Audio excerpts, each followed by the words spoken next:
Okay guys, I am back. We have dropped Rapid for now. He is going to go and get some sleep. He's obviously been casting super late for 2 days in a row as well, so huge shout outs to him to be able to do not only BSL 2 days in a row, but also jump in for STPL. I wasn't expecting him to cast today, so really nice of him to do that. He is going to grab some well needed rest. Just quickly replying to something, and let's actually have a look at our next series. Obviously we did just finish up Red versus Nice. We're going to be heading into Valhalla team versus DM, so that's always fun. Now one thing Rapid pointed out is it looks like I'm kind of leaning forward. I can't tell if I am or not, but we'll see what happens. Hopefully, I think I just have a big head, so if you have a problem with that, let me know and I'll see if I can try and fix it. I need a new chair. But let's have a look at our next couple of teams here. Sorry, we're going to be going in to Valhalla team versus DM. Now, DM are our season 1 veterans. They have been around since round 1. That was all the way back in March 2018. And since then, they've won 15 of their total matches.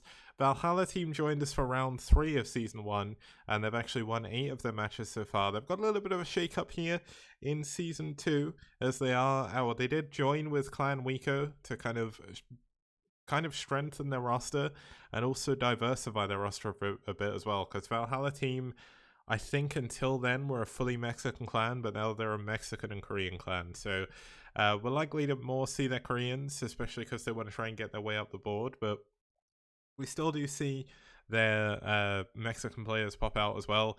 Their stats are actually kind of funny. They've had 11 wins, 11 losses with Terran and Protoss. And they've also had 11 wins with Zerg. So they are the 11-11-11 team.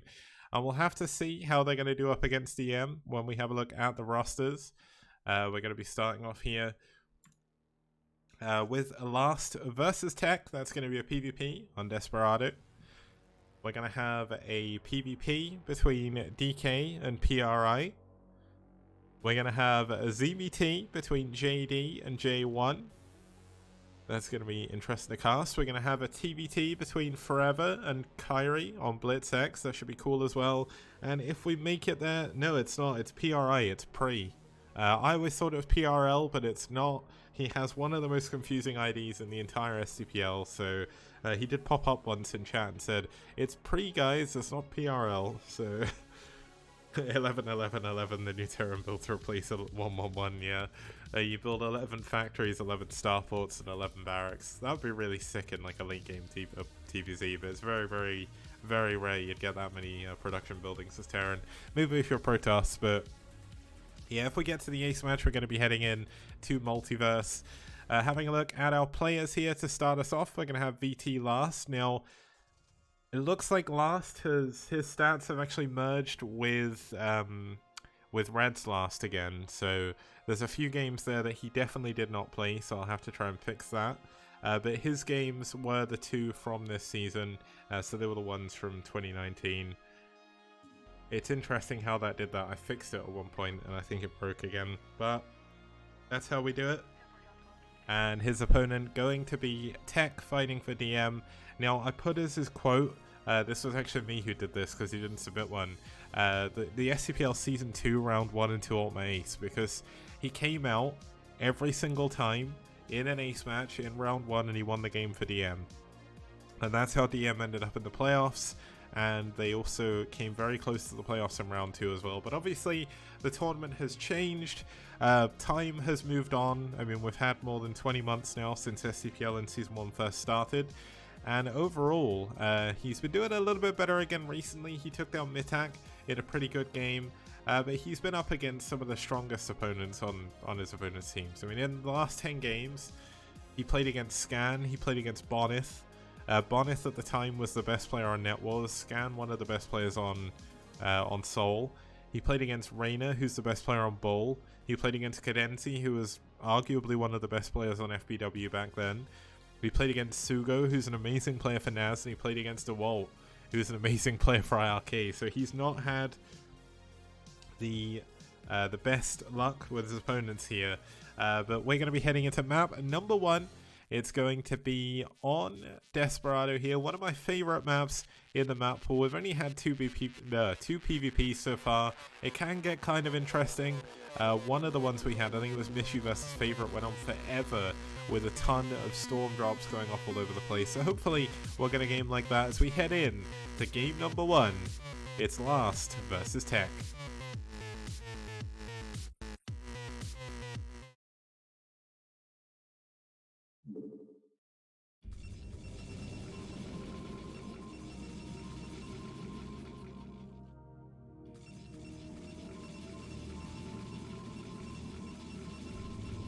Okay, starting us off here in the top left-hand position, we have the red Protoss fighting for DM. It's the Chilean Protoss, Tech.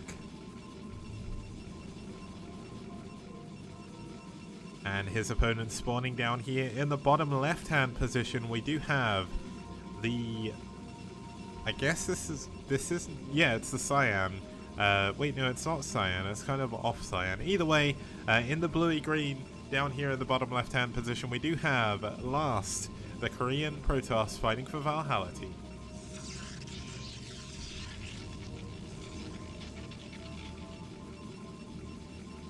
And Antonio, this map is actually old school. This map was from 2007. I brought it back for STPL. If this is your first time watching the STPL, one thing I'd like to point out is STPL does not play with the conventional maps that you would more likely see in other tournaments. And genuinely, I believe that it's led to a lot of really amazing games throughout everything. So hopefully you enjoy what you see here today and you'll come back again. If you do want to go back and look at some of the more amazing games from the previous season and also what you may have missed so far, you can check out the STPL TV YouTube channel on the link below, and there is a playlist of must-watch VODs with pretty much all the most entertaining games we've had so far this season. But we've got Gateway into Gas for both players, so nothing too crazy here. One thing, if you've never seen this map before, the main base has 2 gases, so... And there's also no gas at the natural. There is a very close third mineral base, as well as a natural just up here.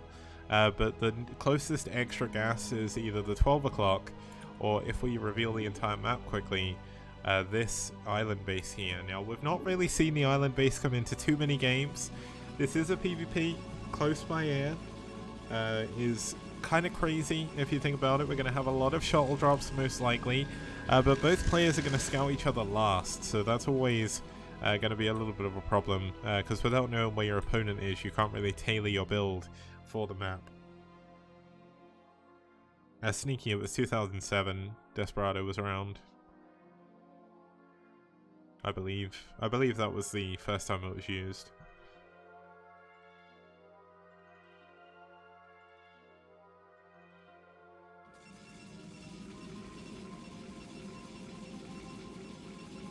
There's 10 minerals in the main base, so it's definitely 2007.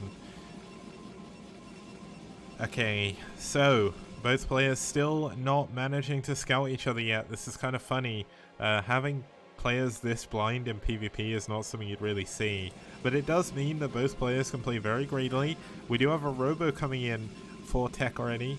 Tech has been, in his previous PvPs in STPL, he's pretty consistently gone for Reaver drops, so I think we'll probably see Reavers coming in. Obviously Last is going to be able to block the probe, Tech's going to be able to block Last probe, and so is Last, so neither player is going to know anything about what their opponent is doing.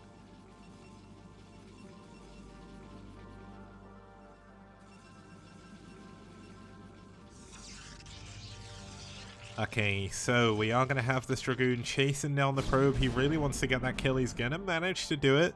I mean, obviously, every little helps when it comes to what's going on. Now, I think Tech's probe actually went down as well. Yeah, so Tech's probe went down on the ramp when he tried to get in. So both players losing a probe. Tech is actually down in workers ever so slightly. He did delay a worker to get his Robo up quicker. But let's see if he's going to go into Reavers here. Yes, he is. Robo support bay and observatory coming in. His opponent is actually going to gate into Robo. So a little bit of a weird build here by Last. I definitely give Tech the advantage early on. when you do have Reavers out so much quicker than your opponent, it makes things very difficult. Now, shuttle speed is coming in as well, and this is going to be the major play here by Tech, I think. He's going to try and get in with shuttle speed Reavers and see if he can do a ton of damage to this mineral line.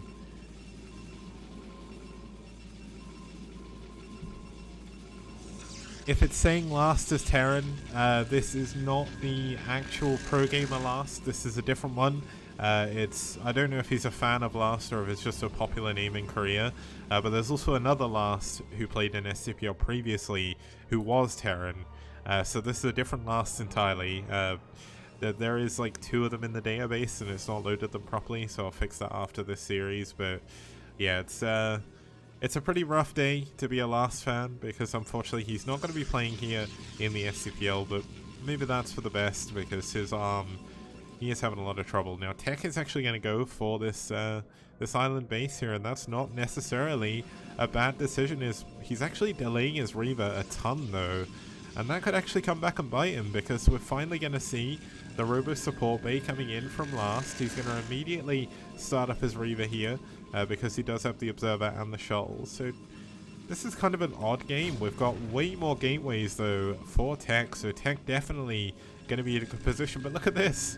Last still does not know what Tech is doing, and Tech is finally now just seeing what Last has done. So he's going to see there is an observatory, so he's going to pull back, doesn't want to lose this observer, but he is going to have shuttle speed long before his opponent does, and that could be a big power play. The first Reaver is coming in. There's going to be a Dragoon along with this Reaver, most likely going in the shuttle, unless he's just going to go with a single Zealot. Yeah, he's just going to go with a single Zealot, and he's going to see if he can make something happen. Now, he's going to fly his Observer in and see where Last units are to defend.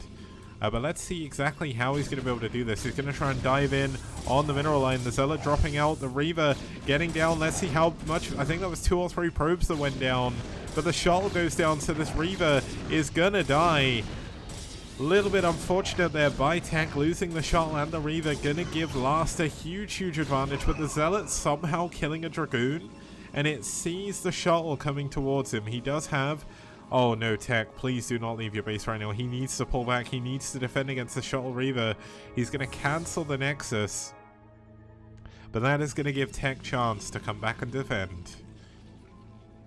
Look at this. This isn't just going to be the Reaver going in for some harassment. He is going to be sending all of his army up here, but unfortunately, he does not know the number of gateways, so he is going to be walking into a trap here. But the Reaver's going to drop down at the bottom ramp, see if he can get some Scarabs up, do a lot of damage. But obviously things are looking pretty good for Tech right now. If he can hold on at the top of his ramp, he'll be in a good spot, but he needs to be very careful. Oh my god, the shuttle very close to dying. I'm going to keep an eye on that shuttle's HP. But look at this, the Reaver slowly going to be pushing forward, seeing if he gets some Scarabs down. Unfortunately, he's not going to be able to break Tech like this, so that's definitely a problem. The Observer is going to be coming back here. One of the pylons going to go down, but not going to run power or anything, thankfully for Tech. But, oh, it looks like Last is going to try and get another main with his probe over here. Got a second Nexus coming up at the natural, but as you can see, just going back here, that is a mineral only, so you're not going to get any gas over here. But if you can get this other main, that's going to be 2 extra gases, and that is massive in PvP.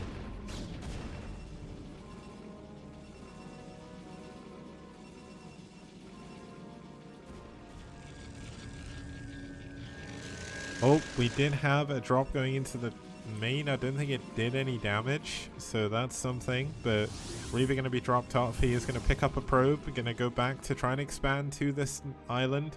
This is a full gas, so it is a very worthy base to take. But we'll have to see if he can actually keep it alive. Now, I mean, Last is doing a really good job containing his opponent, but little does he know he's actually going for the island base. So, thinking about it, I mean, Tech is in a perfectly fine position right now. If Tech can kill this shuttle coming in, he is going to be in a very nice position. Now, let's have a look, see if he can get it. Oh, the shuttle is actually still quite close to dying from before, so does need to be very careful. Okay, looks like Last is going to pull away from this other base. Doesn't look like he's going to try and play too greedy, but he's unable to get any damage done. Tech is able to get this Nexus up, And look at this, I mean, he's sending a ton of Dragoons over here. He's perfectly defended at the top of his ramp. And Last is going to have to go home. He knows he can't break up the ramp, so what's the point in having all of his units there? Now, let's see if he's going to try and drop back into the island base. Does he know? I don't think he's seen it yet, so he's just going to pull back. Do we have any Reaver damage upgrades for either player? I don't actually believe so. I don't even know where Tech's Reavers are. Wow, he's actually going for double Robo now. So it's going to be 2 Reavers, 2 Dragoons flying over here into the main base. Let's see if he can get any damage done. There's a lot of probes in this base right now. 2 Reavers dropping off, going to be able to trade with a ton of these Dragoons. This is very difficult. The 2 Reavers going to be going into a perfect position here, but it's going to be Reaver on Reaver. Oh, this is difficult, but losing a Reaver to a Scarab is massive. Oh my god, one of the shuttles. Luckily enough, that's the empty one. Whew, that could have been close. Losing those 2 Reavers would have been devastating. But look at this. He's got 2 more Reavers. He's got another shuttle coming in. Tech is playing this perfectly. He knows how close by air he is. And he's just going to constantly go back and forth with more and more shuttles. And as the game goes on, it's going to get a lot harder. Like, when you look at what Last is doing, he has a Citadel now, so he is going to be going to Templar Archives. He's adding on another 2 gateways. He's up to 4 now. But it doesn't matter how many gateways you have. If the Reavers get good Scarabs, that's going to be game. Now, there's +1 attack as well coming in for Tech. He has a massive army. Yeah, it is just going to be +1. I wondered if it was +2 for a second there, but what else is going on back over here? We've not got a Citadel though, so does need to be careful. Oh my god, he's got 2 Reavers in the damage shuttle. Oh, this could be bad. I really hope the shuttle doesn't die. Now, he looks like he's going to try and pressure with the with the Reavers and try and defend at the same time. So let's see if he can manage to do it. Obviously, losing these 3 shuttles would be absolutely massive, but the same does go for Last. Oh, he's going to come in now, trying to drop at the lower part of the base. There's no units back here to defend. Oh my god, the Reaver's doing so much damage. Okay, Reaver's just going to pick up, fly away, and live another day. But Tech pushing in the front. There's no Reavers back here to defend, so Tech's army actually doing a ton of damage. But look at this, the Reavers coming back to defend at the perfect time. And Tech is going to lose all of his gateway units at the front. He's trading so well, though. And look at this. There's 5 Reavers in your main. 2 of them have gone down, but a ton of Dragoons have died. Oh, he lost another Reaver. Oh, that's so unfortunate. He's doing his best to try and micro against this. Can he get the tech buildings? This would be huge. Okay, so Reavers and shuttles against Reavers and shuttles. Oh my god, this could be a huge amount of damage. Starting off with a good number. Oh, he needs to be careful. He can't afford to lose these Reavers. Oh, he's only got 1 Reaver left. Okay, that's unfortunate. Oh my god, we've got 2 DTs coming in here into the main base. There's actually... Is there no detection? Where's his observers? Oh no, is he going to lose to 2 DTs? I don't see it. Oh, he's got a cannon down here. Okay.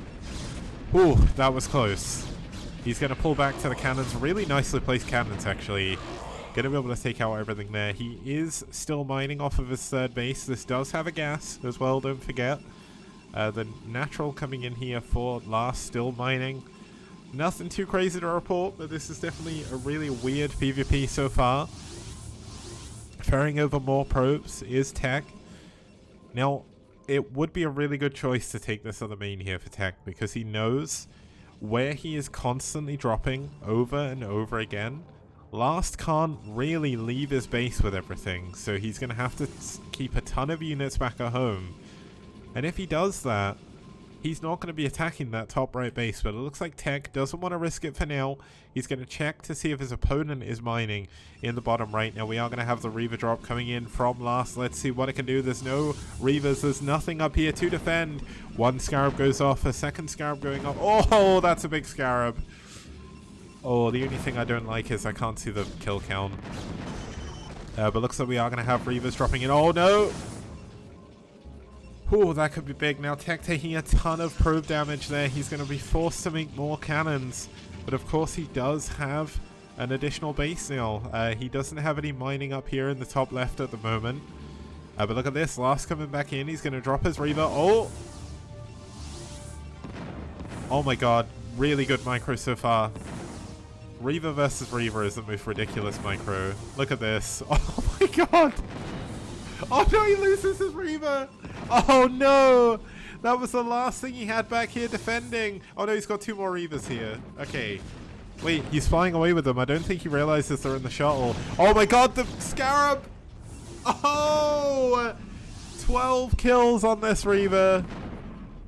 Oh, Tech is in trouble now. He's taken so much probe damage. Okay, he's coming back now with more units. Okay, he does kill one of the Reavers. He gets it. This is a replay, guys, by the way. Essentially, if you've not seen the STPL before, the STPL is a global team league. There's 7 best of 5s played every single week, and there is absolutely no way it would be possible to cast them all in one day.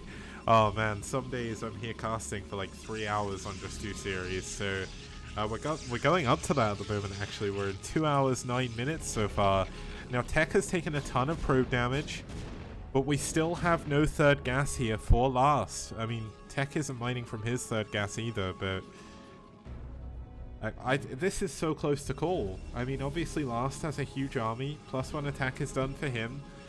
Tech doesn't have that many units. Like, I don't know where Tech's army went. I think he just never really rebuilt it. He's just been losing too much, and Tech, who had an amazing position earlier on in the game, unfortunately is starting to struggle a bit. I mean, he's got a lot of probes here. He needs to shuttle across, but it's so hard to tell. Oh my goodness, another big drop going onto this island base. Suddenly, the island base is starting to hurt him rather than help him. Okay, so he does manage to pick stuff up. Oh no, a Reaver going down again. Reaver versus Reaver, but oh no, why is he not? Oh, he flew away. He needs these. Oh, whew, hot pickup there. That's an achievement right there on that Reaver. Keep saving it at the very last second. But man, Tech is in a lot of trouble. We don't have worker kill count, you just have worker counts. Which is fine. I mean, Tech has managed to bridge the gap with his supply. Oh, not the supply, with his worker count. But can he actually defend against this massive army? I mean, what does Tech realistically have back at home? He's got 2 Reavers on the high ground. He doesn't have the Reaver damage upgrade. And a lot of his units are trying to defend the island base. The tables have turned here. And Last is going to push forward into the natural. This is one of the last bases the Tech has. No! Oh, the shuttle goes down with the Reavers inside of it. Massive, massive loss there from Tech. And despite being in such a good position earlier, finally Tech is struggling here because Last... he stayed on top of everything. There's going to be 2 Reavers dropping on the high ground against the 3 there. Oh my god. Whew, that was close once again. And oh my god, he's going to lose so many Reavers here to just the Reaver. The unit's pushing in up the top. The Scarab has no idea where it's going. And this is bound to be it. It has to be game over here because there is nothing that Tech has back home. He has a single Reaver. Oh, he saves it. Okay, he needs godlike micro to hold on here. Can he do it? No, his shuttle goes down. The Reaver gets stormed just to be sure. Oh my god, he nearly kills his own shuttle. GG. Funny maps. Tech taps out. And Last takes game number 1. I'll turn tables. Okay, that's a pretty good pun. But yeah, the tables have turned. That was unfortunate. Tech had a massive advantage early on. And unfortunately, I mean, Last did an amazing job holding on against the Reaver harass. And the micro battles over the island in the middle of the game. Like, if you guys could like go back and clip that for me, that'd be really helpful. We had some really cool Reaver on Reaver action. And it's not often you get to see that. Now, we're going to be heading into game number 2. It's going to be a ZVP between Pre and DK. It looks like Pre did race switch to Zerg for this game. So that's helpful. We're going to get one less PvP, so I'll be back in just a few minutes. See you guys very soon.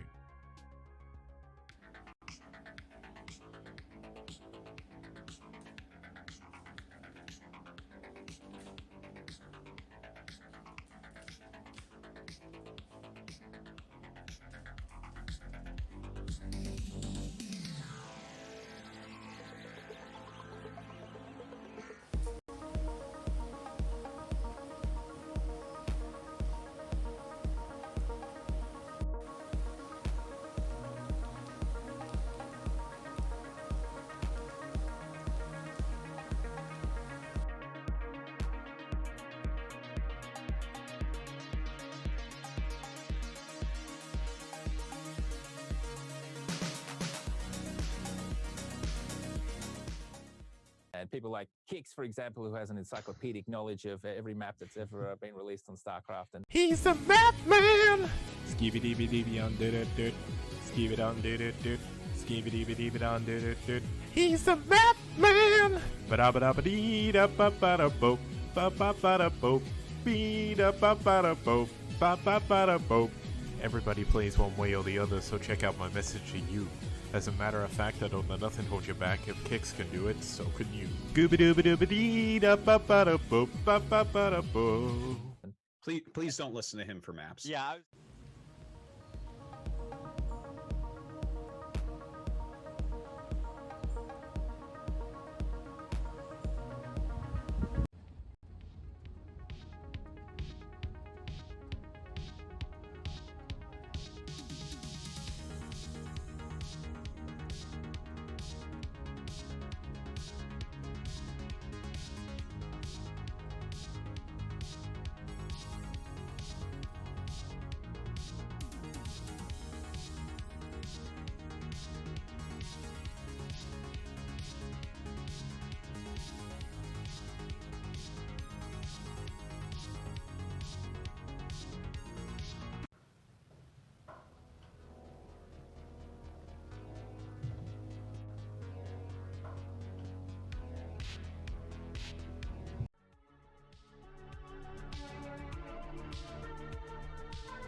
Yep, that's me. You're probably wondering how I ended up in this situation.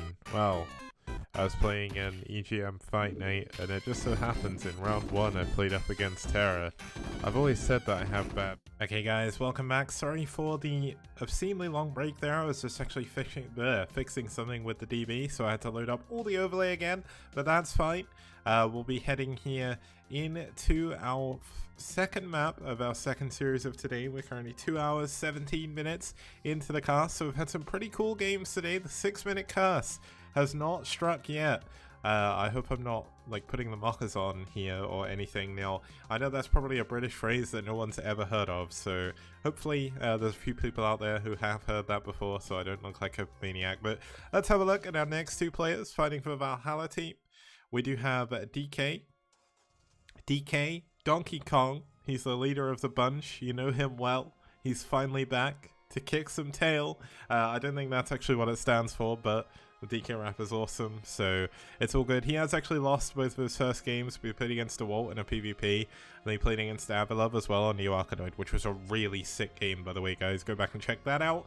And his opponent, going to be 4DM. It's Pre. I have updated my overlay, so it makes it look more obvious that it's actually Pre and not PRL. In my database, I actually had PRL still, so... that's why it probably didn't look as good, but in-game it looks like PRL as well, so it's not my fault. Pre has got a 50% win rate overall. His ELO is 1 lower than the current default, so he's pretty cool. He's 5-3 against Protoss. He doesn't normally ZVP, I don't think. Wait, or does he? I can't remember, but regardless, it's fine. His opponent, he's going to be playing here on Neo Outlier. We've had some really, really cool PvZs here so far. LML versus Art of Turtle. Definitely the best one we've had so far. So do go back and check that out if you can. That was filled with drops everywhere. It's super late game. It was really, really awesome. And let's hope we're going to get another awesome CVP here. And hopefully Pre is going to have a little bit better luck compared to his Zerg brethren, as Zerg are currently 1-3 down against Protoss. As we get into game number 2, it's Pre versus DK.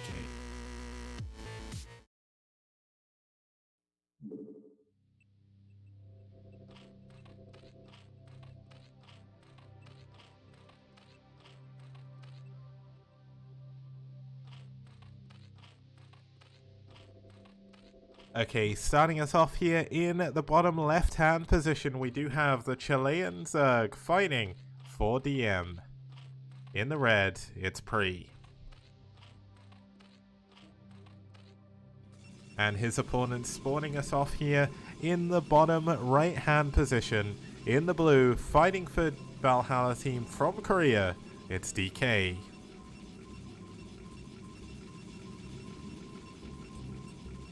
Now, we saw some pretty weird PvZs in our first series of today, so LML's game was definitely my favorite one. That was on BlitzX. That was kind of cool against Essen. Very, very strange. I think this game may be a little bit more normal, but seeing that, when I look back at Pre's previous games, especially when he's playing Protoss, you never know what you're going to get from Pre, because Pre is the guy who went mass air against Zerg on Holy World SE. Like, you know, I'm not sure if you've seen it, one of the ads I do for Patreon, which is a great way to support the STPL if you want to support the STPL monetarily. Essentially, he went mass scout into mass corsair, scout into carriers. It was such a sick game.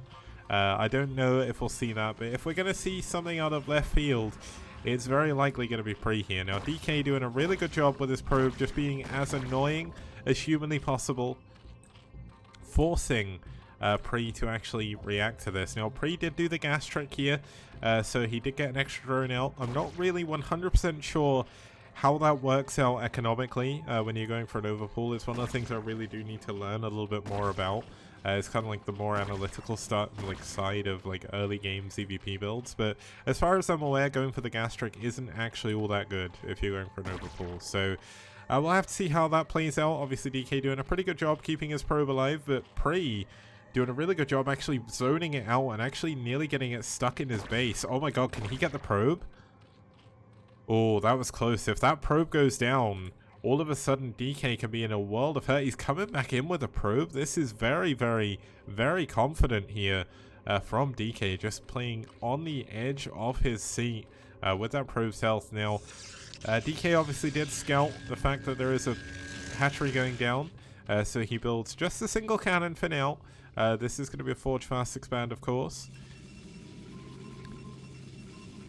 If he'd have seen another opening there, he definitely would have added the second cannon, but the fact the probe sees the hatchery means he's pretty much safe. Oh, it's a 9 pool with gas trick, sorry, yeah, my bad. That shows I've had a long day. Today's day at work was just crazy. Now, Pre has actually glitched a drone through here, and he is going to take a safe third base. Now, just to actually show this on the map, just while there's not really too much going on. Oh wait, there is something going on, there's a cannon rush. No, he's going to cancel it. Okay.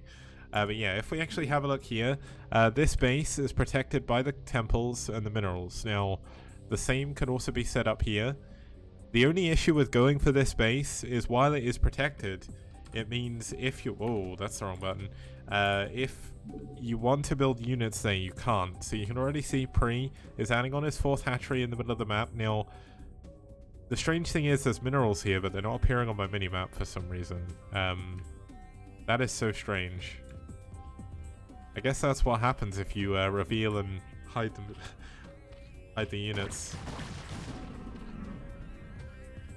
Yeah, all the minerals have disappeared. Okay, well, that's interesting. Now, of course, it is no gas. The gas is now coming in. The 4th hatchery before gas is very, very risky. But luckily enough for him, I mean, DK is just going for your relatively bog standard PvZ opening. So, Nexus into core. We're likely going to see a Stargate coming up soon behind this. For a second, I thought he was building a Stargate as part of his wall, and I'm like, okay, you're doing pretty well so far, DK, but I'm not so sure about that. Yeah, this triple expo is definitely something that you don't often see in PvZ, especially if you get Gateway expanded into... I mean, you just pretty much die, but due to the way the map's laid out, there is 2 ways that DK can actually push. You can push up this small ramp, which can be difficult to get your drones and stuff through, or you can go through the middle of the map, which is obviously a little bit more open, but we're likely going to see some Sunkens go up at this base, especially given the fact that he hasn't got any gas yet still. We do finally have the Hydrogen coming in. Now, luckily enough for Pre, he does have that hidden 3rd, so his economy is going to be pretty much exploding very quickly. And yeah, he's going Donkey Kong style. This is it. Essentially, I expect that Pre is going to just...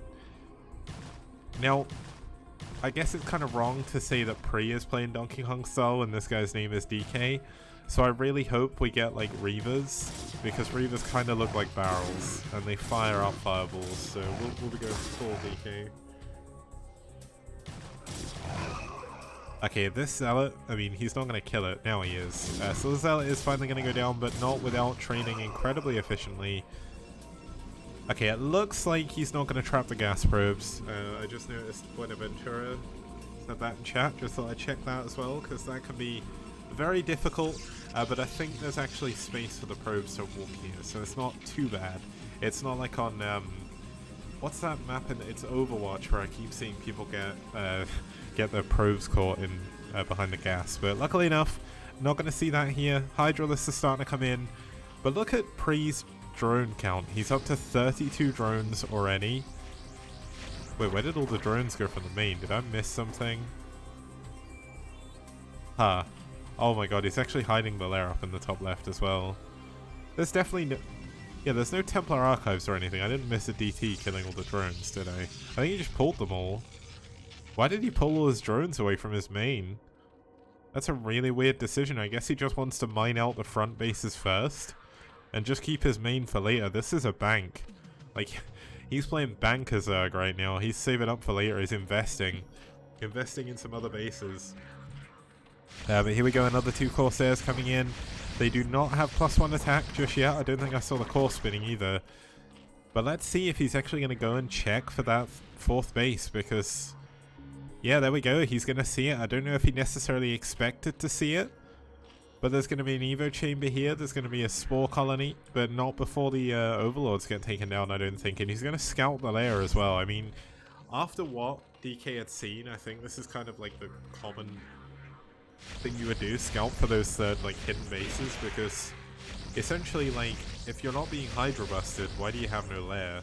The trouble is, Pre has an amazing economy.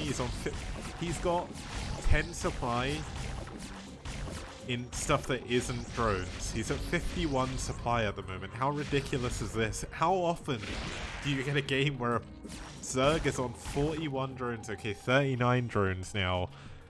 At 8 minutes into the game. This is like superpower Zerg. This really is the investment Zerg. Like, he's the investment banker of the Zerg race right now. Now, we've got a DT going to try and go in, but there's an Overlord with DTs. We've got a ton of Sunkens coming up because he had so many drones that it doesn't matter that he's building these... Oh my god, is this... No way this DT gets in the main. Wait. Oh my goodness. That block... just saved his drones in his main. There's no Overlord here, so really nice block there, man. But yeah, DK doing a good job with his economy as well. Up to 5 gateways now. He's going to have +1 finished, so +2 is on the way. No +1 air attack, but no third base yet. And getting a third base is going to be quite difficult. Now, Storm is almost done. He's actually hidden this quite well. Not that really he's had a chance to do anything, but looks like another one of the Corsairs got taken down.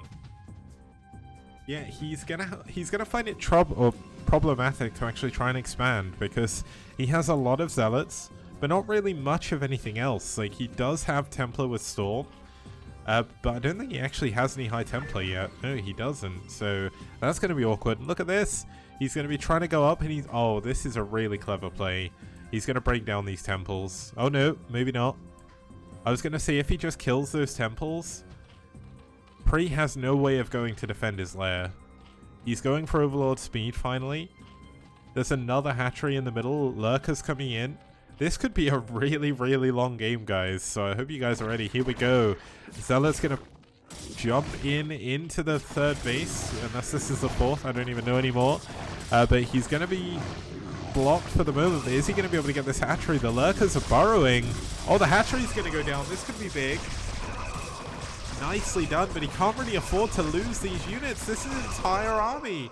He killed one hatchery for about 1,000 minerals worth of Zealots. That was not a worthwhile trade. I mean, if you think about it, Pre is still on 3 base behind this. They're 3 very, very well saturated bases as well. Now, the third base is finally coming in, but he lost most of his army. This could be a massive counterattack opportunity. Oh man, is he going to run straight into this storm? Is there even any storms? There's 1, 2... Okay, so there is 4 storms, which could be absolutely massive, but he's not going to be able to come down and defend this third base. This base is going to go down. The High Templar, if he snipes... Oh my god, that's a massive storm. But he's going to lose the Nexus. I'm fairly certain. I don't think these Zealots can hold on. There's no... Yeah, there's absolutely no detection. He has no detection right now. The Robo isn't even done. So these Lurkers are wrecking absolute havoc. They're going to be able to take down this pylon. They're not going to be able to get these cannons at least.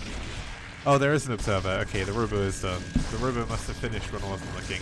But here we go. Looks like he is going to be able to clear up these Lurkers for now. But the Hydra's pushing in, doing a little bit of extra damage. Going to be forced back.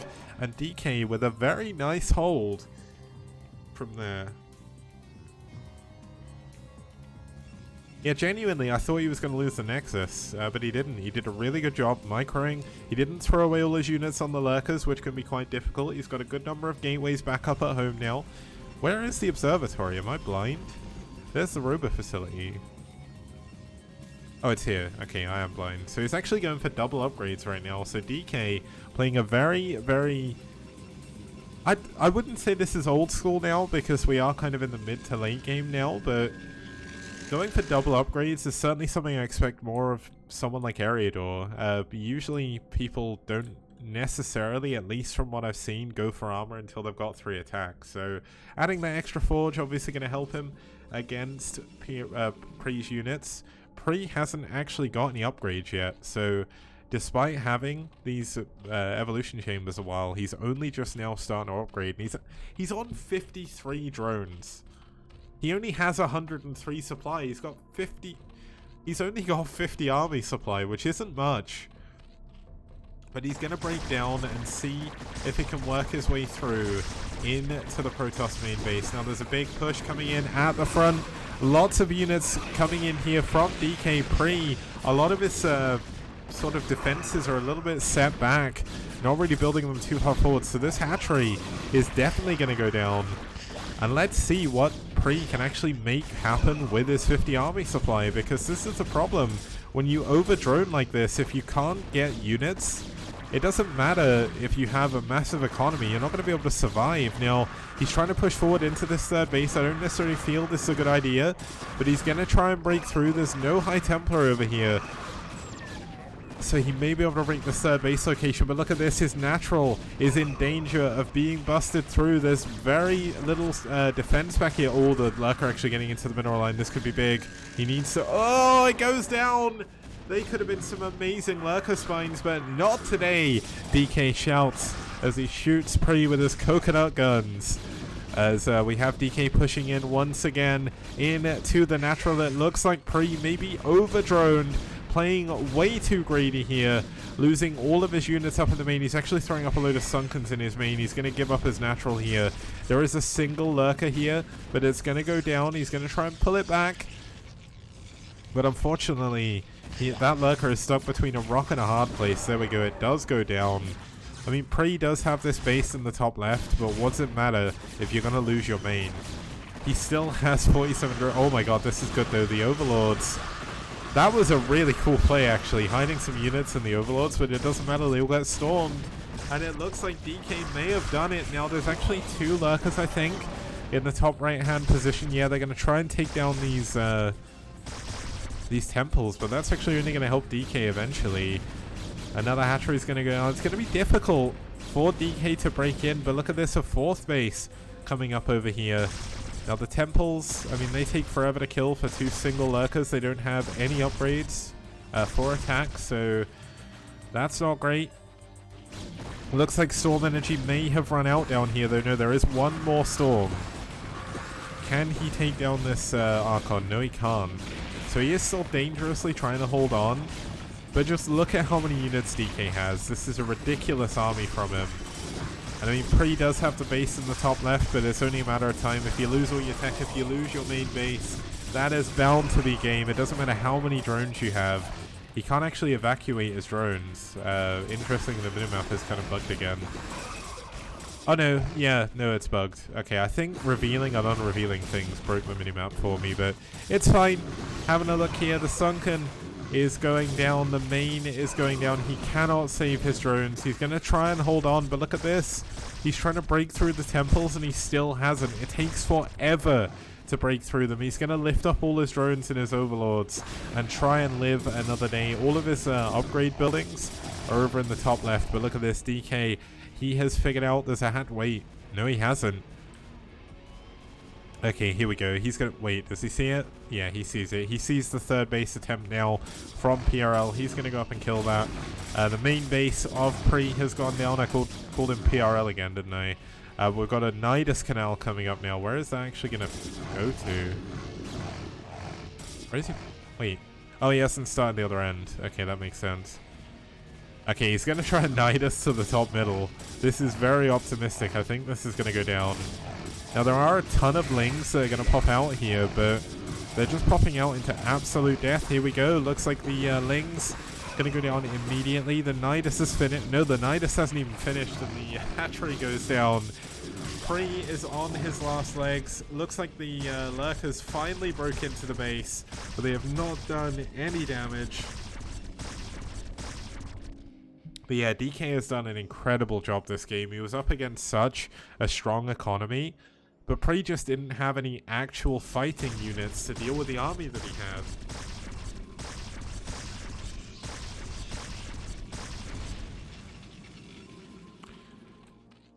Okay, he's holding on still. He's got his spawning pool up here in the top left, but it's only a matter of time before Prey breaks through these buildings. So, oh, is he gonna go for a... Oh, is he gonna like drop the natural? he is. This is the value play, man. Oh, you can see the... Oh my god, he can hit the minerals from there? That's crazy. Okay, he's gonna take out the gas as well. But look at this. All of DK's units are breaking through. He has 2, 3 Sunkens up here. He does not have any buildings that allow him to build attacking units again. He's got a hive, but he doesn't have like an ultra cabin or anything, so that's a little bit unfortunate. Oh my god, the storms! 14 kills! 1 kill. Wow, that High Templar stole all of the limelight there. How does he still have 17 drones? Are they in an Overlord somewhere? Okay, well that's certainly something. Looks like he is going to hold on against this first wave of the army. But it's only a matter of... Wait, where are all of his drones? Okay, they all transferred away and came back. Oh no! Oh, he runs them in to the storm. A little bit unfortunate there. He's going to hold on once again. But this army is the real stuff. It looks like these lurkers can finally no longer see the minerals here. And Pri is doing his best to hold on, but unfortunately, I mean, this has got to be the end of the line for him. I don't even know if Adrenaline is finished. And even if it was, how do you defend against this Protoss army? It's 3-1 in upgrades. I think this is game over, man. I'm usually very optimistic, but this is 100% a dead Zerg, unfortunately. And look at this. On the corpse of the hatchery, DK is going to expand, and another massive storm going down. These Templar with no energy used. GG, pre-taps out, and DK takes game number 2.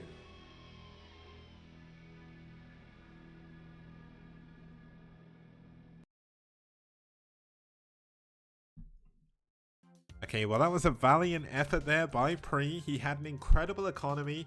He played the greediest Zerg I think I've ever seen. And I have seen Norgrim play on Fortress SE, which was certainly maybe even greedier, but like he went for literally like 50 drones before he actually had any attacking units. And unfortunately DK did build attacking units. He built a ton of gateways and he pushed. And when you do that, that is what happens. You take down everything. And that's going to take us into game number 3, which is going to be JD versus J1. It's going to be a TVZ when we get back after this. See you guys very soon.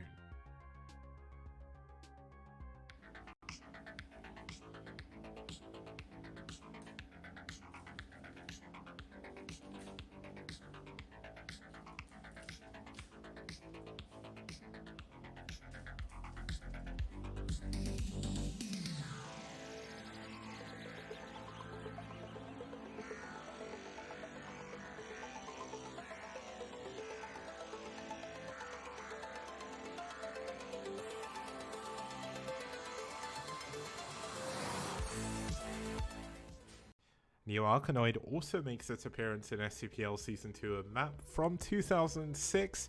It's from the OGN Star League from back then, one of the early OSLs. And it's a semi-island map.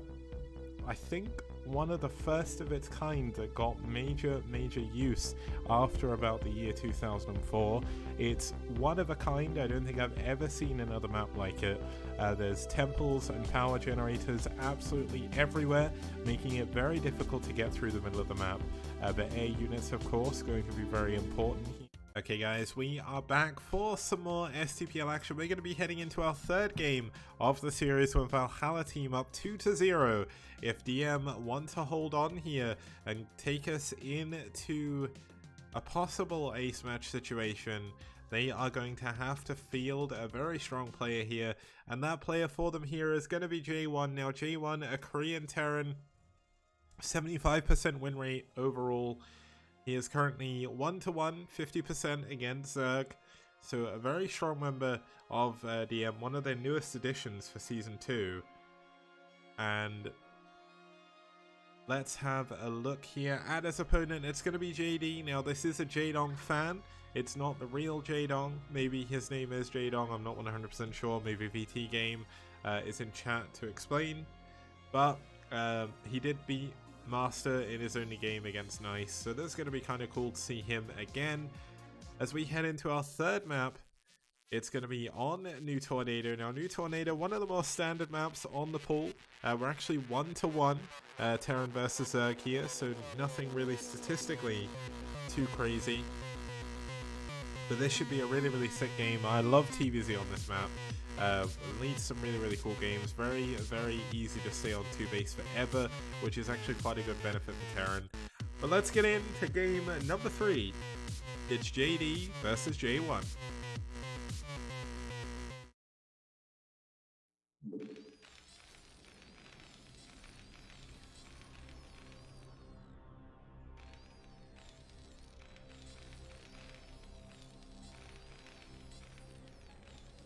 Okay, starting us off here in the top left position in the wonderful Magenta Terran, we do have the Korean Terran fighting for DM. It's J1. And his opponent spawning here in the bottom right hand position. We have the Silver Zerg fighting for Valhalla team from Korea. It's JD. Now I'm hoping this should be a sick matchup. Now, one thing that we can never be too sure of in the STPL, and why there's an STPL emote called it, there is a 6-minute curse that every once in a while will pop up in Season 1. It happened a hell of a lot more, but the quality of play has gone up a huge amount dramatically for every single team in Season 2. So it's less likely to happen, but we did just have like a 2-minute 40 game a little bit ago. So I mean, there's no 8 racks at least coming in from J1, so hopefully we're safe for now.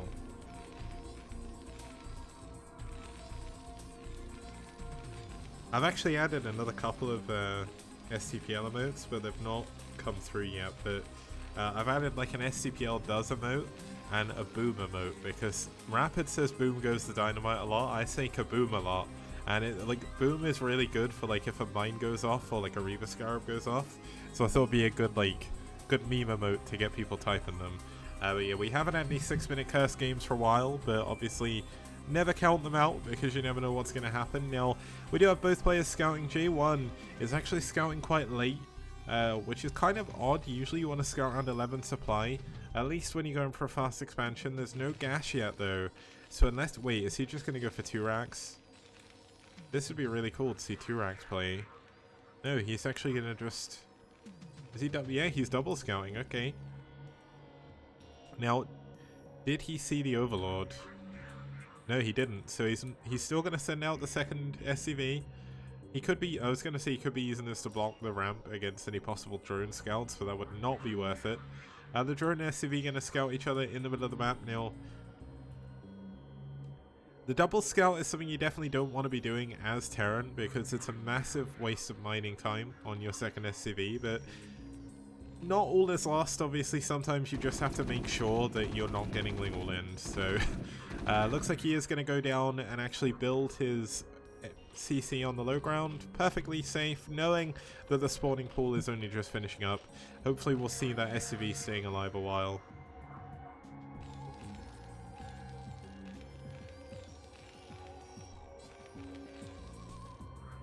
What else have we got going on here in this game? No gas just yet, no second barracks either.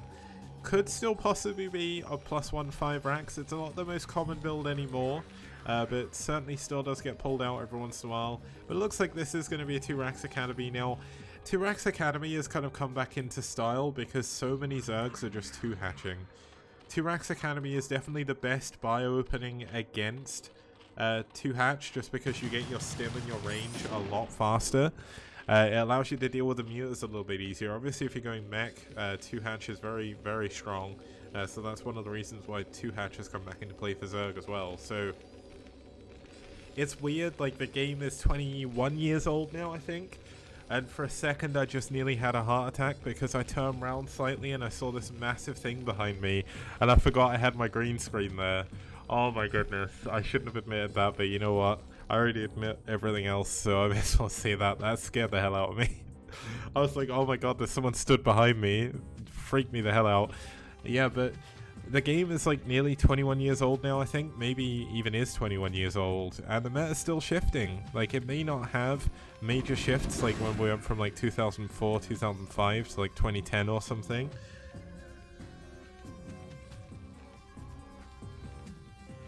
Oh yeah, as Abby pointed out in chat, apparently the new meta is actually to go 1 racks into an academy, into a second rack, so that's definitely a good style. It gets your upgrades out even quicker. It's certainly something that I probably wouldn't be able to do because I wouldn't be good enough to keep my bio alive early on. And obviously the 2 racks gives you a little bit extra power just to try and push forward. Now let's see what it is. We have a lair coming up. Spire is done for JD. Going for a 3rd hatchery behind this on location, so we're going to have a very quick 3rd base if J1 does not scout for this. Now, one thing to mention about this map is the naturals do start with 2,000 minerals. The mains only start with 1,500, so it's kind of roles reversed on this map because usually your main would be the one that mines out a lot slower. But with the naturals, with so many minerals, that's definitely going to benefit J1 in the long run if this game goes on a little bit longer. But getting the third base is going to be super important for JD as well.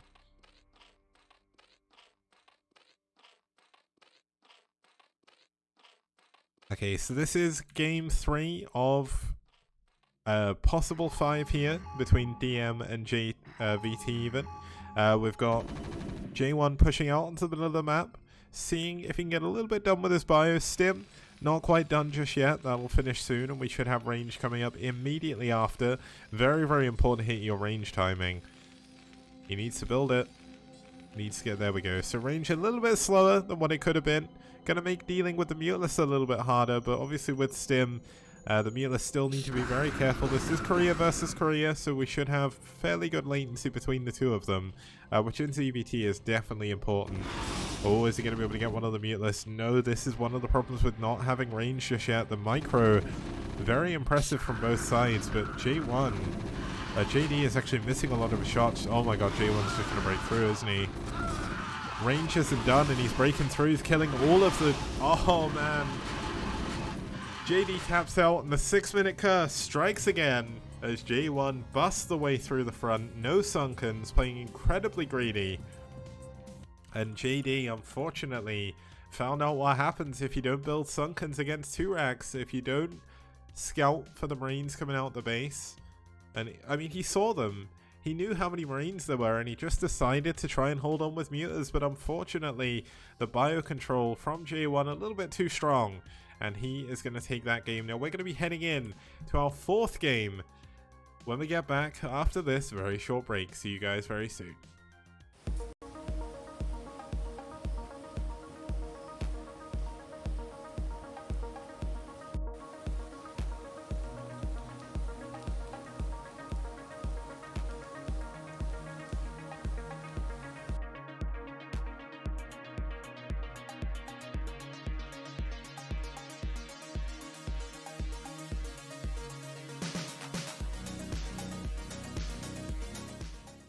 And people like Kix, for example, who has an encyclopedic knowledge of every map that's ever been released on StarCraft. And he's a map man!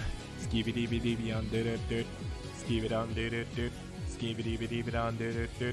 He's a map man! Ba-da-ba-da-ba-dee da ba-ba-da-bo. Ba-ba-ba-da-bo. Be-da-ba-ba-da-bo. Ba-ba-ba-da-bo. Everybody plays one way or the other, so check out my message to you. As a matter of fact, I don't let nothing hold you back. If Kix can do it, so can you. Gooba-dooba-doo-ba-dee-da-ba-ba-da-bo. Please don't listen to him for maps. yeah, Okay guys, welcome back for some more STPL. We're going to be heading into game number 4. It's going to be a TBT between Forever and Kiri. This should be a lot of fun actually. It's a while since it's not a while since I've seen a TBT on this map, but the last time we saw it, it went for an hour. So let's quickly introduce both of our players before we get into game number 4. Starting us off, for Valhalla team, it's going to be Forever. He's got a 100% win ratio.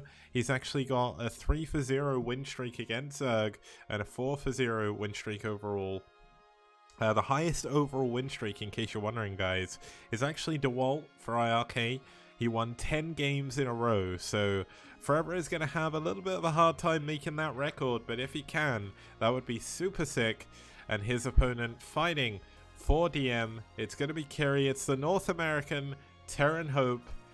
He's been doing really well recently in various tournaments. Like in the STPL, he's only got a 37% win rate, but it's not really becoming of how well he's actually played in his games. Like he gets a little bit unlucky near the end of the games, like in his games against Dragon and ABC, they were very, very close. But he's going to be looking to get another win on the board here for DM, and if he can, he will keep DM alive in the series, and we'll be heading into an ace match, so kind of maybe a little bit of bias there. I kind of want to see an ace match between these two teams, should be pretty cool.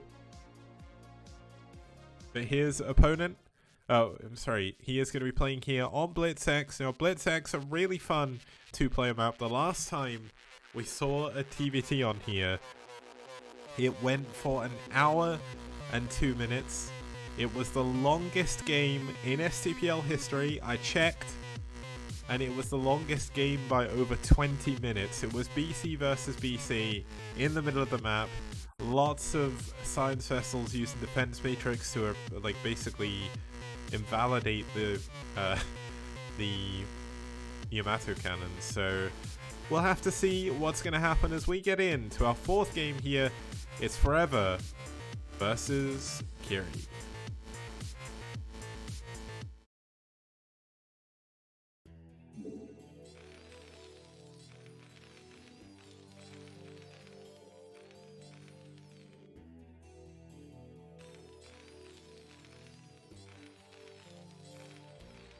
Okay, starting us off here in the top left-hand position, we do have the Red Terran fighting for Valhalla team. It's Forever. And his opponent spawning up here in the top right-hand position, we do have the Blue Terran fighting for DM. It's Kiri, or Kyrie. I can never work out how it's meant to be said. But yeah, you think it was the same Terran. Yeah, same Terran J1. Just a shout out as well, because I've just realized I haven't done this so far, but I don't know if you've noticed throughout all of the overlays there is a Liquipedia logo. That is because Liquipedia have very thanklessly decided to support the STPL for Season 2. They are our official sponsor. We are the Liquipedia STPL for at least Season 2. Huge thanks to them. They have given us a $500 initial injection to the prize pool, which is amazing. And another sponsor of ours is Matrino. There are a lot of Matrino codes that you can use. LSTPL is the code, so I'm just going to spam this just for a second. We've got over 200 codes to use, so if you click on that Matrino link, sign in with Twitch, and add the code LSTPL, you can add 50 cents to the prize pool completely free. And if everyone uses all of the codes, we'll be able to go up to an additional $100 on the prize pool, completely courtesy of Matrino. So massive shout outs to both of our sponsors for helping make the STPL the best it can be. And also a huge thank you as well to our Patreon supporters. They themselves are massively helping me and the STPL as a tournament, and I cannot wait to be able to add additional content as well as the main tournament on. Obviously it's a little bit difficult when I have a full-time job, but if I could make a little bit more on Patreon, maybe cut down my working hours to 4 days, I would certainly run an additional tournament as well. That'd be sick. But unfortunately we're a ways off there. The STPL, I'm going to try and grow it the best I can, and eventually I hope to build up to having a LAN finals. That would be the hypest thing. But we have a long way to go. So if you want to help that happen, you can support on Patreon. You can support Season 2 with Matrino as well. So just shut now. Now just have a look at the builds. Obviously I've been talking a lot of marketing spiel. But we've got Factory Expand coming in from Kyrie. We've obviously got him pulling off of gas. Forever is sticking on gas, so it's likely going to be a factory into a starport here. And Forever's actually building Marines in his opponent's base. So usually in TVT that's not going to matter too much. But unfortunately for Kyrie, he doesn't know this is happening. He's going to probably skip Marines after 2. So these 3 Marines could actually do a ton of damage. Obviously SCVs have a ton of health. But let's see what's going on. Looks like Forever going to be pushing in with his Marines. Oh, if he can cancel, well not cancel, but if he can delay the factory, that's going to be massive. Some SCVs have been forced to be pulled. He's still not finishing his factory. The factory is what ends this for sure, because you just get a vulture. He's still not finishing the factory though. He needs to finish that. Looks like he's going to push forward. We've got a Marine versus a Marine, but the SCVs are going to help win this eventually. But there's another Marine coming out. Nice pullback by Forever. Really nice early game micro here by Forever, keeping those Marines alive. That was 3 Marines. Now 4, and he's actually done a ton of damage. Now the factory has finally finished. Second factory is on the way from Kyrie. And look at this, picking off that Marine immediately, making it so difficult, but finally this has been cleaned up. But this is the main story. Vulture heading on over. The Vulture of Kyrie hasn't even started. Okay, so he has got a Vulture, sorry. My apologies, missed that on my minimap. But it's going to be a Vulture versus a Vulture, and we've got 2 Port Wraith coming up behind this. 1, 2, read 'em and weep. Two-port race going to be very, very strong against what Kyrie's doing now.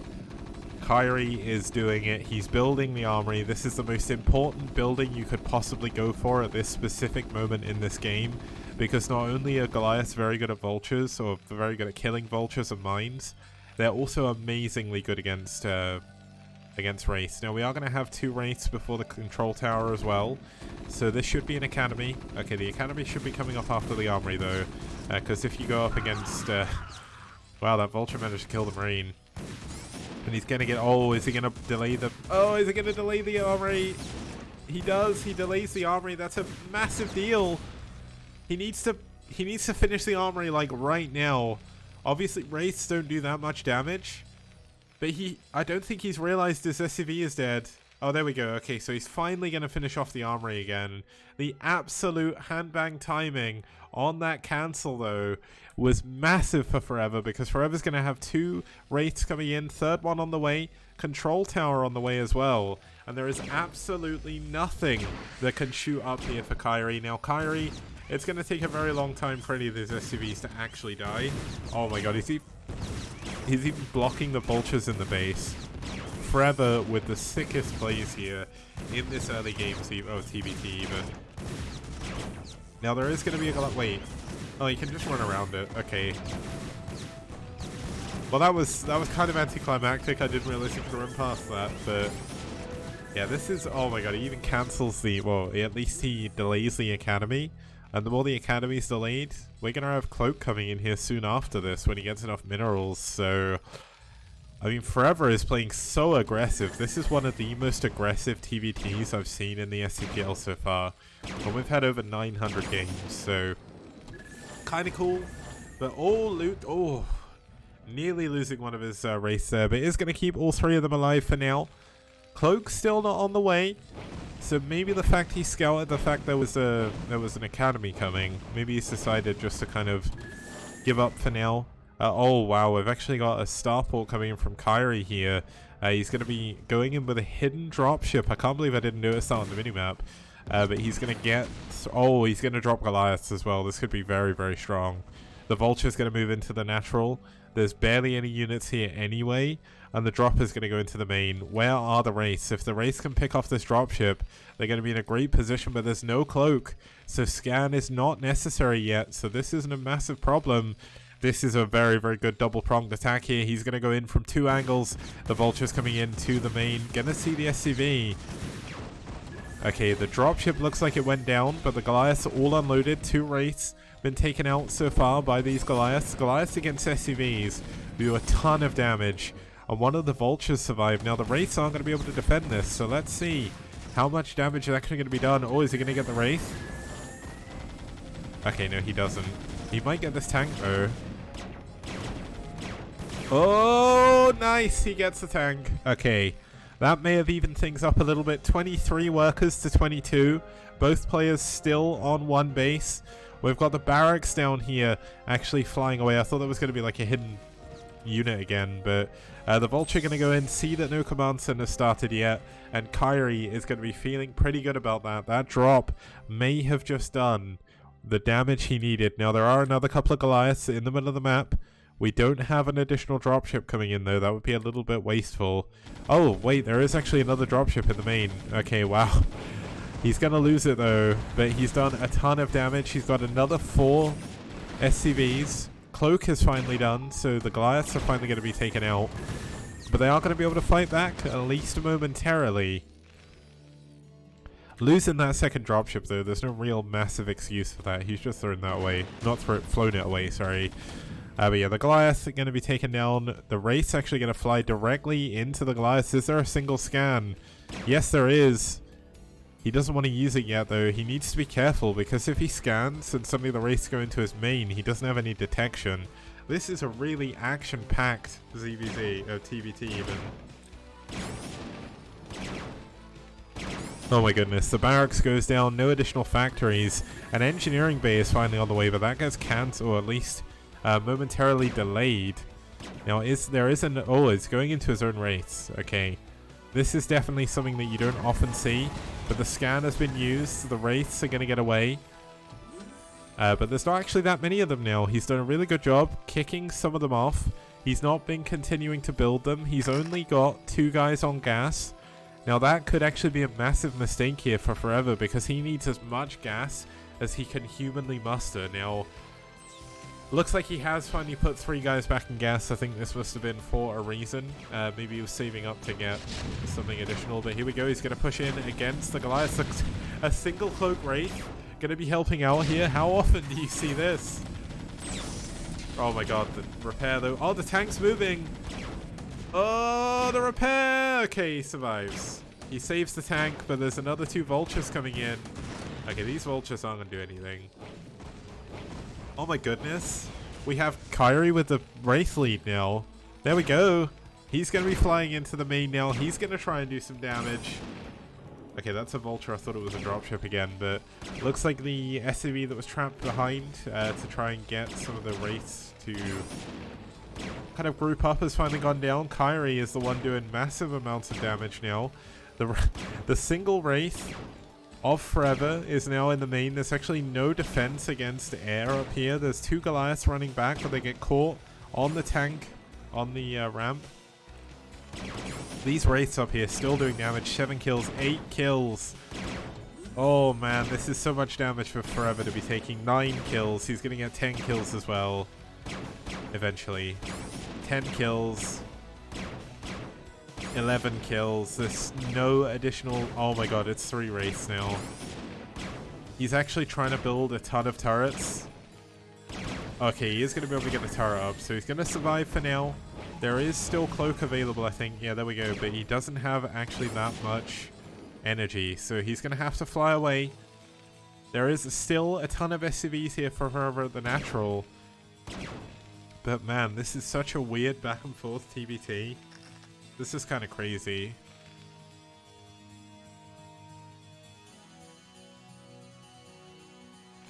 Okay, 3 Wraiths coming in. Another turret has finished.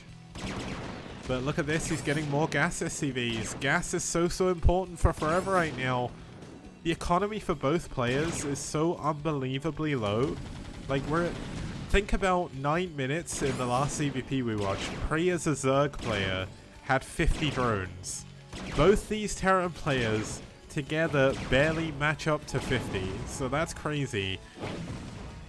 Okay, nice pick off there. Does need to be careful, but he is going to continue to take down more and more units. Kyrie's Wraith micro has actually been really good this game.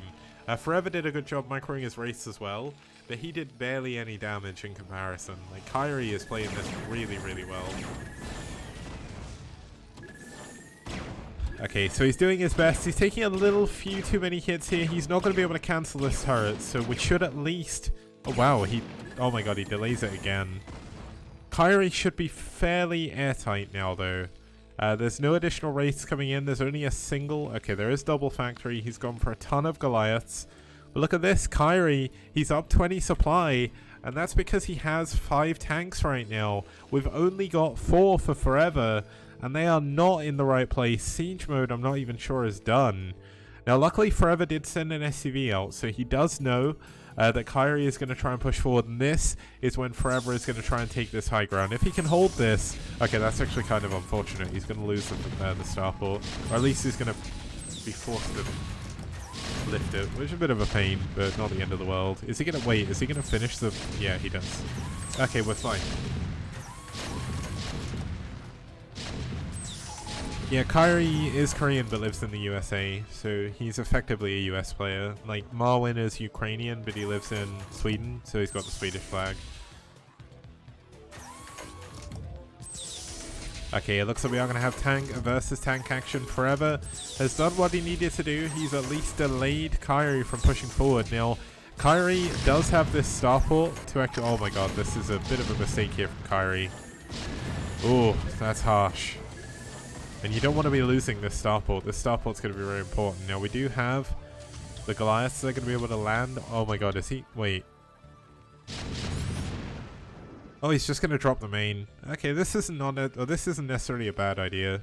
There is going to be a tank here defending though, so that's a little bit unfortunate, but he is going to be able to take this tank out relatively easily. A little bit unfortunate losing this tank, but he did trade pretty well in the middle of the map, so that's something. The Goliaths are on the high ground now, going to trade very, very effectively against the Goliaths pushing up. He's trying to take down this turret, because if he can do that, he can fly the dropship in further next time. But looks like he is going to try and escape with this. Does delay one of the factories, and will get out with at least one of his Goliaths. Now, there is a tank, mine here. Oh, the mine! Okay, well, he's going to be able to repair through this, luckily enough. But it looks like Kyrie wants to break through the middle of the map. When you take out this mineral, I believe it goes like this, but then if you take out like one more set, you can take tanks through. Now we are going to have a counter drop here coming in for Forever. There is so much going on absolutely everywhere on this map. Looks like Forever is pushing forward once again, taking out a few of these extra units. Now he's going to go in to the third base. Unfortunately, that is where all the tanks are, so this drop is not going to do anything. And yeah, Kyrie is in a perfect position right now. He's gonna like have a single vulture dropped in his main, and the dropship goes down. So this is definitely awkward for Forever. Forever is super far behind. Kyrie is doing a very, very good job, and I mean, Forever is doing an okay job trying to push forward, trying to survive. But how is Forever gonna take a third base? Like, especially if he moves his tanks through here and takes this position. How are you ever going to take a third? Like, you've got gases in the corner, but we've already got Kyrie trying to push forward to secure this area. And if he can secure this, it's pretty much a hard contain. Now, back at home, we've got the science facility coming in. +2 attack should be on the way if it's not finished already. Okay, it should be starting up soon. Super important to get +2 attack as soon as you possibly can. 3 machine shops for Kyrie. Meanwhile, we only have a single machine shop, second machine shop coming in now by Forever, but Forever is able to build 2 dropships at once, so maybe he can make some dropship magic happen. He's got 2 tanks, 3 Goliaths and a Vulture, going to be heading over into the main here of Kyrie. One of the places you can actually drop is down here, and you can deny the minerals, which would actually be a good choice, so yeah, looks like he's going to do it. No, so he chooses not to. He is going to drop in the main. Obviously, if he can get this position, it's super annoying. And I think if you hold this position here, you can shell the minerals. So maybe he's going to do that. Looks like Kyrie is going to lose one of his dropships. No, he does manage to keep it alive for now. But with 2 tanks in his main, it makes it a little bit more annoying to deal with. But look at this, Kyrie pushing forward on the left-hand side of the map. He knows he has a good position, pushing through the middle of the map. The drop is not really doing anything major. But let's actually keep an eye on it just to see. It looks like these tanks have been doing pretty well, but not too much. The Goliaths are broken down into the natural. They're going to take down this turret just to be sure. The dropship going to be... I thought it would ferry some SUVs over, but I guess he's not going to drop them. Now he is. So he's going to try and clear the tank line like this, but Kyrie with the instant unsiege. Kyrie is definitely in a dominating position this game, but we've got 5 kills on these tanks up here. Luckily enough, the starport is out of range, 4 now. But we've still got the tanks being forced away by Kyrie. We've got 2 tanks here from Forever trying to hold on. But this is one of the most low econ, crazy long TVTs I've seen. Well, not crazy long, but like, for the position we're in, like, this is not what a TVT should look like at 18 minutes. Like, we should have massive tank lines sprawling across the map. 4 bases to mine for both players. Did I miss a really big mine? I must be imagining. Like, I don't know. It's really difficult to catch anything. If you do see anything really cool, clip it, guys, because I can always go back and watch the clips. Looks like a nice siege by Kyrie on the high ground here. Going to make it very difficult for Forever to push forward. Forever going to try and drop units on top of here. But he does need to be careful. He doesn't actually have that many units anymore. Only around about 39 army supply. Now, we do finally have a base coming up in the bottom left. He's just mining the gas because he knows that's what he needs. This tank in the main is still doing a large amount of job, or that doesn't make any logical sense in English. It's doing a good job at denying the top left-hand corner of the main. The starport has been forced to relocate, so that's time he's not building dropships. Now, Kyrie finally does have a 3rd base of his own. Oh, sorry, this is a 4th base even. Yeah, Kyrie is massively far ahead right now. Now, look at this. Kyrie gonna send vultures out. He knows that Forever does have a base down there. He's scanned for it. He's gonna kill the SCVs. Now, Forever doesn't even have vulture speed, so it's gonna take a long time to get down here to try and defend this. Now, looks like Kyrie transferred his workers a little bit too quickly, so unfortunately they're going to be heading back with their minerals to the natural. But this is a ridiculous TVT on this map is so fun. This is really, really good. So many little skirmishes across the map. I love TVT like this. Like, it's so, so cool.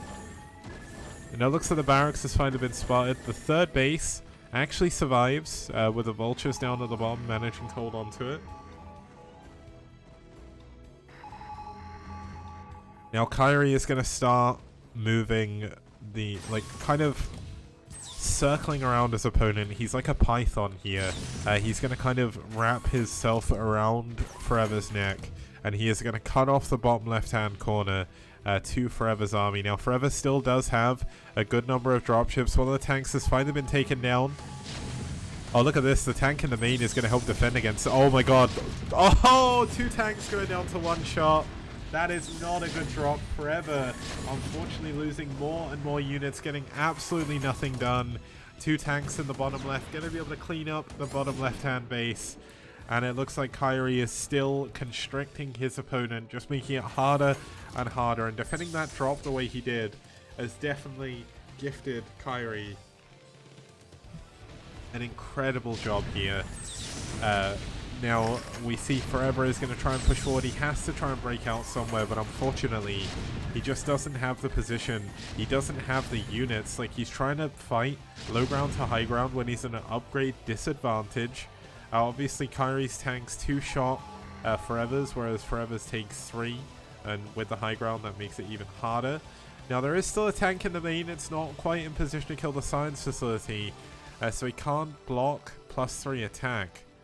But he's actually going 2-1, so he's going to skip 3 attack for now for some reason. But the third base has been cancelled down here in the bottom left. He's had to fly that away. Kyrie, of course, up 2 bases right now. Forever is obviously staying in this game forever to try and hold on. Just because he knows if his team win this game, he will win the series. But unfortunately, Kyrie is in too good of a position to lose right now. We've got Forever with a couple of wraiths trying to take down these tanks, but look how slowly they die. The tanks are Forever, though, doing a really good job pushing forward. Kyrie's siege line, not exactly straight, so that's at least something. But unfortunately, that something is not going to be enough to keep Forever in this game. Obviously, Kyrie, when he wins this, we're going to be heading into an ace match, which is always sick. And that's awesome, so... yeah, I mean, we've got Kyrie almost doubling Forever in supply, so it's difficult. Looks like Forever's going to try and break through a different location, but you can already see Kyrie has absolutely everything in the perfect position. Forever is just hemorrhaging tanks right now, and now Kyrie is going to go for the jugular. He's been constricting his opponent this entire time. He's going to go for a drop in the main. GG, Forever taps out, and Kyrie takes game number 4.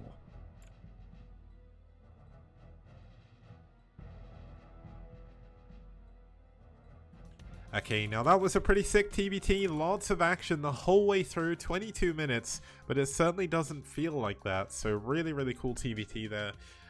We will be heading into game number 5. It's going to be the ace match when we get back after this very short break. See you guys very soon.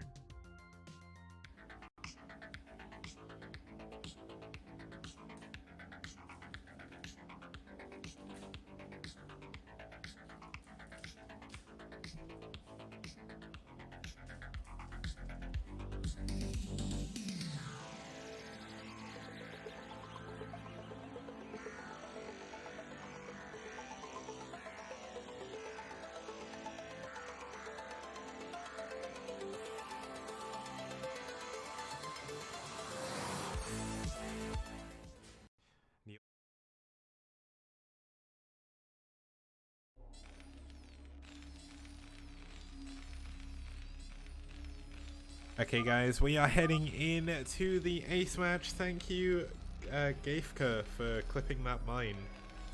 I'm going to look at it on my phone quickly while we start this game off. Oh, that mine was pretty good.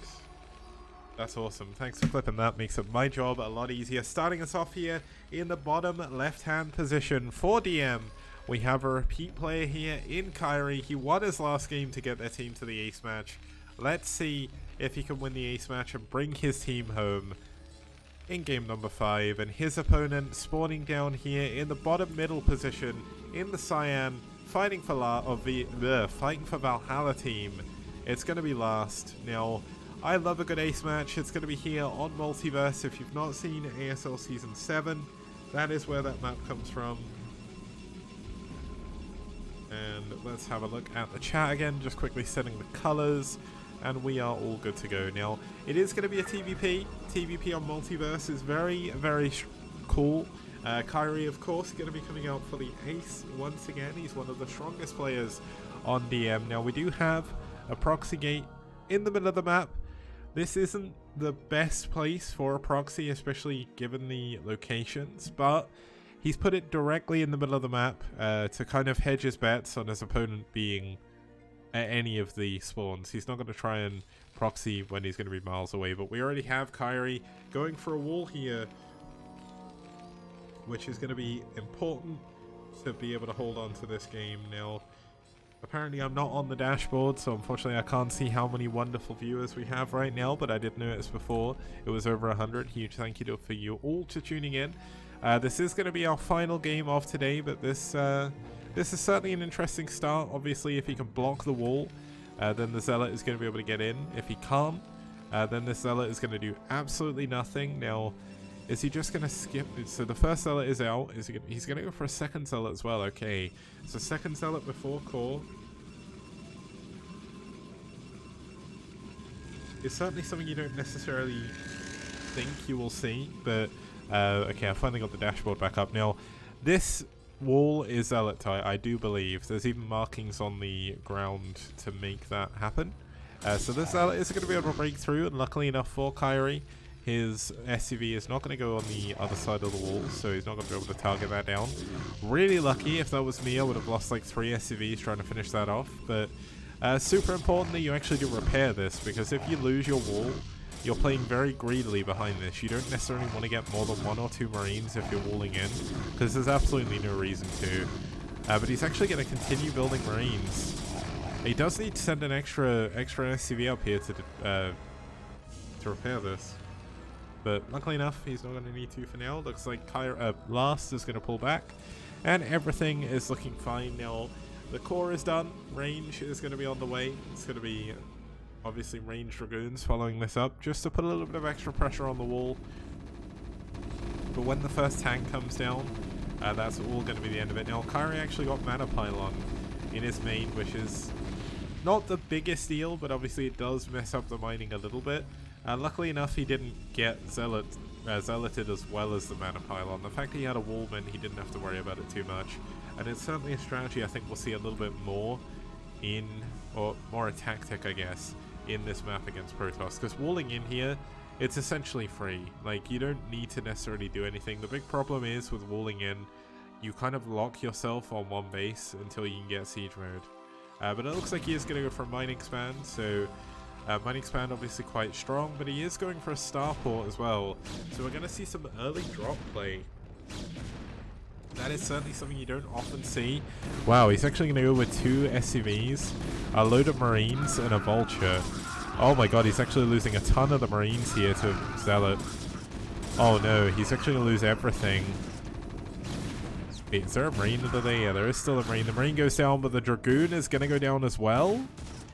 Oh, this could be big if this Dragoon goes down. He's going to try and build a bunker, but it forced him to build more Marines. His Marines are going to be out of position. The Dragoon stays alive with 8 health. Oh my goodness. Kerry is a little bit unfortunate here, but I mean, Kerry's still in a good spot. He kills the Dragoon finally, but he's going to lose his Vulture. No, the repair. Oh, okay. The repair does not come in time, and he does lose his first Vulture, but there is going to be mine. Oh, wow. He's actually going for speed first. Against this build, he can actually break across the map if he keeps his... oh, the Marine! Whew, okay, the Marine gets in the bunker. Unfortunately, he's not going to be able to speed his way past just yet. But he doesn't necessarily need to. He's got a dropship. But this is what makes going for speed first so weird. But I guess he did delay his dropship a little bit. Now, speed is done. But there is 3 Dragoons here, so they are going to be able to stop one of the Vultures. 2 Vultures is the magic number against probes. Now, he does need to repair this bunker. If he loses this bunker, this is going to be game over. He needs more SCVs up here as well.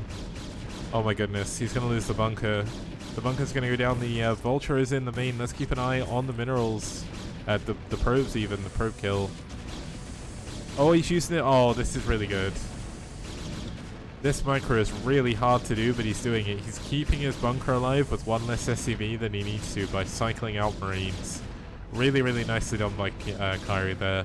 Now, Robo is on the way. There is a dropship. He's only got 1 Vulture, though, because he was forced to build a tank. And he did lose all of his other Vultures. So this is not going to do maybe as much damage as he would like to. He's going to get 1 probe. Going to get the 2nd probe as well. He's going to lay some mines as well, which is going to make this a little bit more tricky for Last to deal with. But, oh my god, Last is going to... Oh, he dives on the tank. Massive pick off. The probes actually get the Vulture while he was trying to micro back here. And without that tank, he's got nothing that can deal with the Dragoons constantly shelling on his CC. Sorry, his bunker. And there's going to be a Robo coming in, so mines are going to do absolutely nothing. He's going to try and drop another Vulture in the main. But he's still in such a massive amount of trouble at the front here. Now, using his dropship a little bit better this time. Oh, the mine. Okay, oh, nice. I don't know how that Dragoon died to the mines, but there we go. That's Protoss for you. Oh, and the bunker goes down. We may have got past the 6-minute curse, but we could not be getting too much further. There is siege mode coming in, but he's got... Oh, nice. He's going to block with another barracks. If he didn't block with that barracks, he would be 100% dead right now. He's going to try and hold on until he gets siege mode. The original barracks is going to go down. There's no 2nd factory. The barracks he can actually break through, but needs to be careful. Does not want to risk it. He's done a good job defending off at home. And now there's finally an observer here. Now, he's only got single units at a time that he's dropping with, and this is why it's been so easy for Last to actually defend it. Now, supposedly I am disconnected from my own chat, which is odd, but hopefully you guys are enjoying the game. There we go, I'm back in. Now, another dropship coming in, but of course the observer has seen this. It's going to fly directly into 2 Dragoons. Does need to pick those up. No, he's actually going to circumvent the Dragoons for now. Try and lay some additional mines in the base. He knows there's only a single observer. And he knows it should be in his base. He's going to get another probe. But unfortunately for Last, unfortunately for Kyrie even, Last is on 2 base. He only has a single command center right now. He's adding his 2nd one on. He is going to repair his dropship, which is super important. I'm really happy that Kyrie's properly repairing all of his stuff. But yeah, this should definitely be Last game to lose, because Last is so unbelievably far ahead. I mean, never count out Terran, guys. Terran is quite strong. Now, we are going to have the Vultures finding the gateway in the middle. That finally, it's not too important, but he's going to be able to mine that up. Just to make it a little bit harder to get 3 units out of there. But look at this. I mean, Last is pretty much watertight. He's got Dragoons blocking all of his major entrances. He's got Dragoons in his main, so a drop will not do anything. Citadel is coming up. They're going to have 2 base Arbiter most likely behind this. And he's breaking through into the natural of Kyrie. So how is Kyrie going to be able to expand? He's only got 2 tanks, 3 tanks now at 9 minutes. This is just not enough to try and expand. Like I said before, that going for a wall here would be really good, but unfortunately, when your bunker falls like this, you just get put so far behind because you're now stuck in your main base. And because he's building a Marine to go in the bunker, he can't even lift his barracks. And look at this. Oh, okay, so he is going to build a Dragoon. I was going to say he's not even going to build any units out this gateway because he knows there's a mine there. Oh my god, the probe sees the Vulture and runs away. And he gets his Dragoon away from the mine as well. Oh man. Oh, here we go. The Dragoon's going to try and break forward. But the wall's still here. There is Oh, there's a shuttle here. The Zealot's going to kill absolutely everything, most likely. And this could very much well be the end of the game. We've got SCVs being pulled to try and repair, but the repair does not come in quick enough. He's spam repairing the wall because he knows the second that these units get into his base, he's dead. Now, we've got 2 Dragoons dropping off. Oh, the repair doesn't come in time again. He is... I don't know if he's holding or not. I can't really tell because there's so much going on. He does kill a lot of the units. His bunker survives. His CC does survive, but it's forced to pull back again. And that was just round 1. Look at this. Another 2 Dragoons going to lift up, go into the main. This is going to be a dead tank. Yeah, I think Kyrie's breathing his last breaths here. We've got a dropship coming into the main, but it's not going to do anything. There's 3 Dragoons here already. He can't micro it because he's microing so hard at home. And Last has played the perfect PvT here, pretty much. He's had the perfect defense, the perfect offense. And I mean, Kyrie's done really, really well to get where he had. Wow, he actually saves the vultures. Oh my god, the mines! Oh, that could have been so bad. Okay, I mean, the vultures have still done a decent amount of damage, but he's... Ugh. This game is so close. Oh, I like to say it's close, but I guess it's kind of not. I mean, Kyrie is definitely super far behind, but he's still holding on. His drop still did a decent amount of damage. But unfortunately, I don't think this is going to go Kyrie's way. Like, he's trying to hold on. Yeah, the Dragoons are going to get into his base now. He's laying some mines. There's an observer here already, so the mines are going to go down immediately. The final tank goes down, and Kyrie is bound to tap out in a second. He is unable to kill any units anymore, and the Dragoons are going to get in on his main command center. His natural command center going to be landing to make a wall, but unfortunately he just doesn't have any units to kill any of the Dragoons in his base. Good game, GG. Kyrie taps out and Last wins the series for Valhalla team.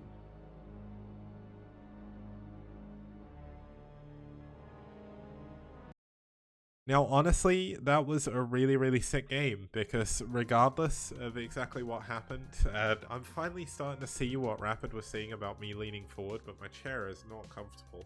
I definitely need to buy a new chair over the next couple of weeks. That'll be something I'm doing. I've got some time off at the end of this week and next week, so hopefully I can do it then. But a great series nevertheless. DM versus Valhalla team, certainly a better series than maybe some people are expecting because Valhalla team teaming up with one of the best clans in Korea. But DM standing strong, doing a really good job. They did lose game 1 and 2, but they were quite close. And then game 3 and 4, they pulled it back. But unfortunately, Kyrie couldn't get the overall win at the end. But if we have a look at the results, Last taking a game over Tech. That was a pretty cool PvP on Desperado. It was actually quite a long game. Then we had DK versus Pre on Neo Outlier, where Pre had 50 drones after... I think it was 50 drones after... How long was it? Just trying to think. It was 50 drones after like 9 minutes, which is crazy.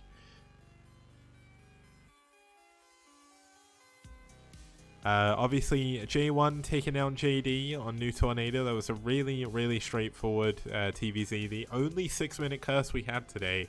And we had Kyrie taking down Forever in Blitz X in a really fantastic TVT. And Last taking down Kyrie in the ace match on Multiverse to end the series. Now, just before we go, guys, as always, a huge shout out to our sponsors, which you can see just down below. I don't have any idea where I'm pointing. You know what? We'll just give up on the pointing. Liquipedia for donating the initial $500 to the prize pool. If you do wish to help out on Liquipedia, anyone with a TeamLiquid.net account is able to edit, and it would be a massive help if you could help not only the STPL on there, but also other tournaments as well, because they are always looking for more people to edit the Liquipedia pages. Liquipedia started with Brood War, and it's certainly not going to end Brood War either. So if you can help out, and they are going to be doing a bracket contest when we get to the brackets at the end. And a huge shout out to Matrino as well, just because I want people to use this code. I don't even need to type it. Looks like Zeldaran did it for me. Thank you very much. If you hit that Matrino link, log in with Twitch, you can use the code LSTPL just to zoom in. Obviously this isn't exactly the best way of showing it. Okay, I have no idea what I'm looking at. Yeah, there's the code LSTPL. It doesn't really work properly on my phone. And nukes do need to be 0 supply, that would be amazing.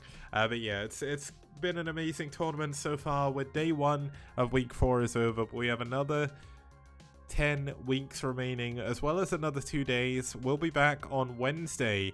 Let me just bring up the schedule quickly. All the threads are up on Team Liquid now. But on Wednesday we'll be having Ash versus Net Wars and Rev versus EF. That should be a lot of fun. And then on Friday we're going to be having IRK versus Soul, Psy versus White, and Naz versus Bull. So that should be an amazing day of STPL action. Don't miss it. Hopefully you all enjoyed the series. If you did, like or follow the channel. If you can, sub. It would be a massive help. Sub on the YouTube link below. Follow on Twitter. And hopefully I'll see you guys again on Wednesday. Have a very good evening, morning, or afternoon, wherever you are. And see you next time.